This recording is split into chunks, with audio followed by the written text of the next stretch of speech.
Dans cette vidéo, on va aborder l'optimisation topologique générative. Ainsi, on va demander au logiciel de trouver les formes d'une pièce en ayant choisi un matériau et des contraintes liées à un processus de fabrication. Cette vidéo de démonstration se fera sur un cas simple, donc avec un volume de simulation compris dans un parallélépipède rectangle. Cette pièce comportera 3 perçages et sera soumise à 3 efforts.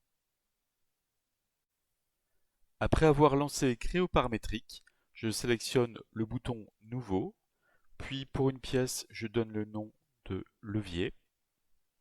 Je valide cette fenêtre, puis la fenêtre de gabarit de départ. Je sélectionne avec un clic gauche le plan de face, puis Extrusion.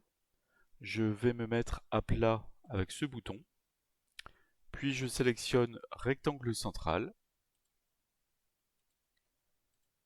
J'attribue une cote de 120 mm,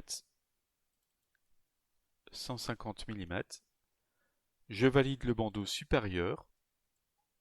Je vais dessiner par symétrie par rapport au plan d'esquisse et je vais donner une valeur de 40 mm. Je valide le bandeau supérieur. Je vais maintenant percer cette pièce. Donc je pourrais faire ces perçages avec la fonction trou ou la fonction extrusion passant par le plan milieu de la pièce. Ici, je vais sélectionner avec un clic gauche cette surface, puis le bouton extrusion. Je me mets à plat. Je sélectionne le bouton cercle, un clic gauche qui définit le centre du cercle, puis un deuxième qui va définir le diamètre de ce cercle. Je vais dessiner un deuxième cercle, donc aligné avec le premier selon une verticale, avec le même diamètre, puis enfin un troisième cercle aligné avec ce cercle-là, horizontalement, donc un clic gauche, puis un clic gauche pour sélectionner un diamètre égal, là encore, au premier. J'attribue une valeur de 12 mm et je vais définir maintenant un schéma de cotation avec ce bouton Cote. Donc je sélectionne avec un clic gauche le centre de ce premier cercle, touche CTRL enfoncé, je sélectionne le centre de ce cercle, puis je valide avec la molette de la souris et je vais mettre une valeur de 80 mm. Je procède de même pour définir la cote d'anthrax entre ces deux cercles et là je mets 110 mm. Ensuite, une cote par rapport au bord de la pièce, donc entre le centre de ce cercle et le bord gauche de la pièce. Et enfin, avec le bord inférieur de cette esquisse. Voilà, le schéma de cotation me satisfait, je valide le bandeau supérieur. Je vais inverser le sens ici, et j'ai automatiquement l'enlèvement de matière qui a été fait. Je valide le bandeau supérieur.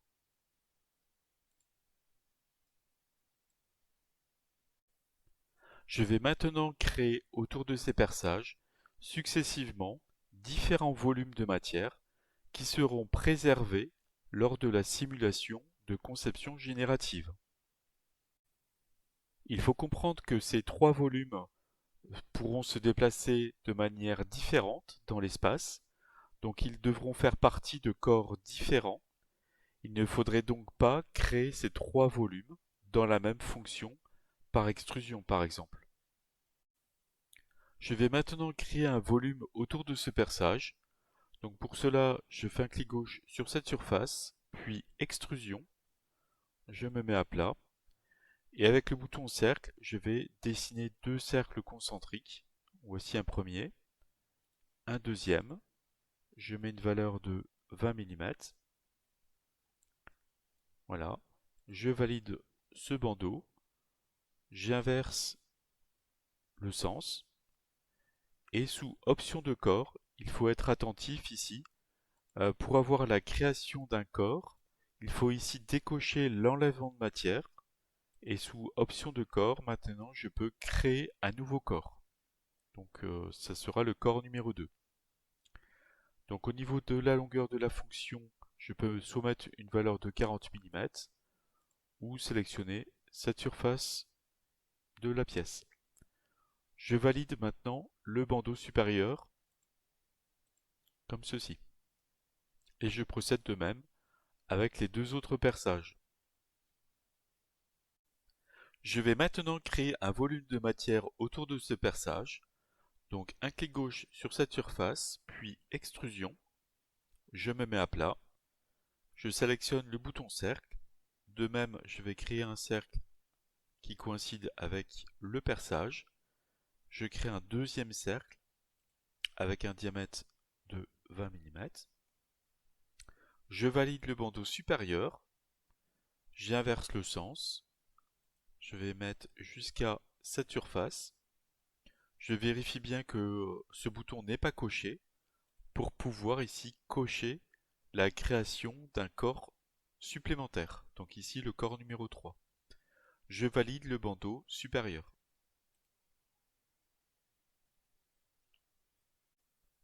Enfin, je procède de la même manière pour créer un volume de matière autour de ce troisième perçage. Donc un clic gauche, extrusion, je me mets à plat, je sélectionne le bouton cercle,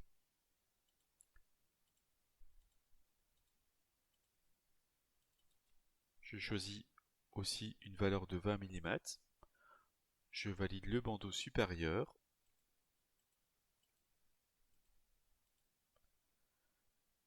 et je coche ici créer un corps supplémentaire, et je valide le bandeau supérieur.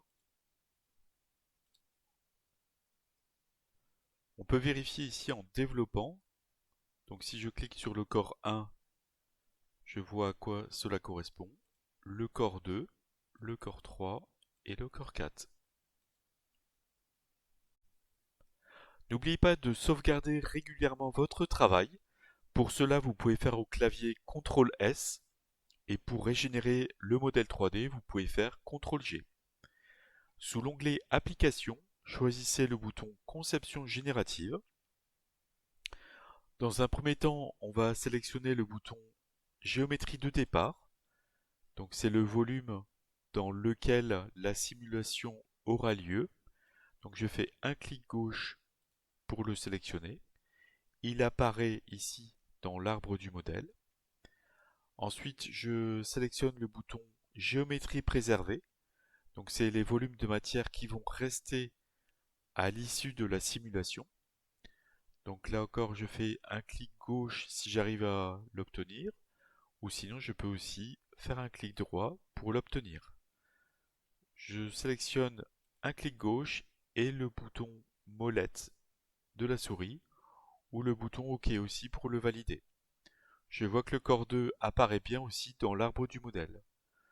Je procède de même pour les deux autres corps, donc géométrie préservée, un clic gauche dessus, je valide, et ici un clic gauche dessus et je valide.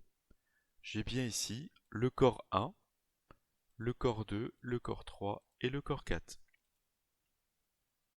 Pour réussir à lancer une simulation de type statique, on va choisir ici une liaison ponctuelle avec ses surfaces cylindriques, de telle manière à avoir un effort horizontal. Et dans cette zone ici, on va choisir une liaison pivot.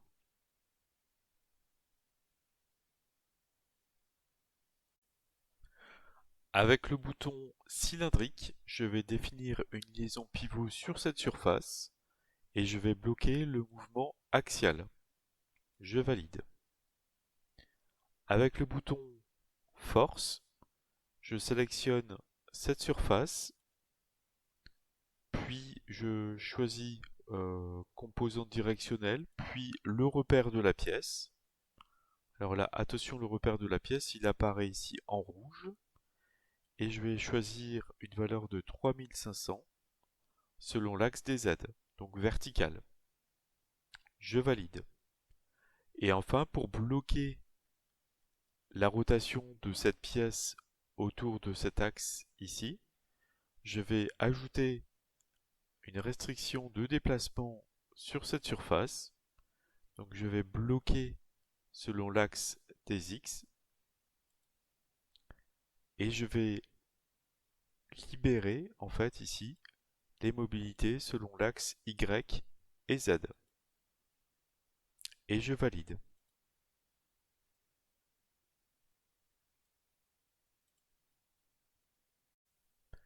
Avec ce bouton, je vais pouvoir ajouter des critères de conception. Donc je choisis comme objectif de minimiser la masse avec un coefficient de sécurité de 2. Je vais ajouter une restriction avec un plan de symétrie. Donc je sélectionne ce plan de face. À droite de ce matériau, je clique sur cette petite croix pour supprimer le matériau et ajouter un nouveau matériau. Donc je choisis un matériau ferreux, un acier de construction, je choisis celui-ci. Donc il est dans cette liste, je le sélectionne et je valide. Je peux alors sélectionner ce bouton pour exécuter la simulation initiale. Donc elle est terminée. Avec ce bouton, je peux afficher les résultats de simulation et visualiser les contraintes de von Mises que je peux exprimer en mégapascal. Donc ici, en sélectionnant ce bouton, je peux visualiser où est la valeur minimale et maximale sur le modèle 3D. Donc ici, j'ai 9,8 par exemple mégapascal. En termes de déplacement en millimètres, j'ai 4 10-3 mm ou 4 microns. Et par rapport au coefficient de sécurité, j'ai ici un coefficient de sécurité de presque 40, 39,7. Je vais maintenant lancer une simulation d'optimisation topologique générative avec ce bouton optimiser.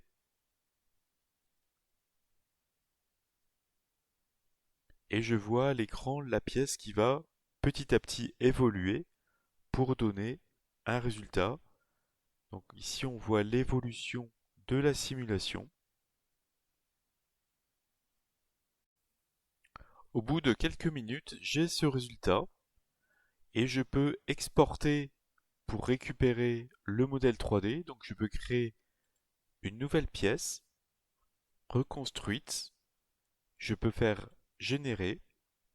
Je vais donner le nom résultat. Je valide.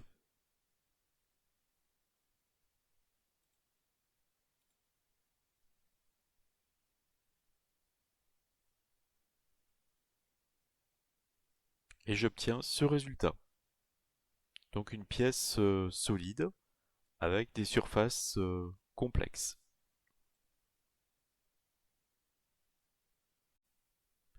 En sélectionnant ce bouton paramètres de l'étude, on peut déplacer ce curseur vers la gauche pour gagner en vitesse de calcul ou sinon vers la droite pour avoir une optimisation plus détaillée.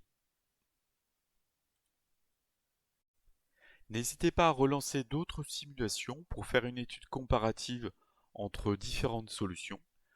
Donc comme on a pu le voir dans cette vidéo, vous pouvez changer les objectifs, le coefficient de sécurité, des restrictions de conception, le matériau ou encore la taille des éléments.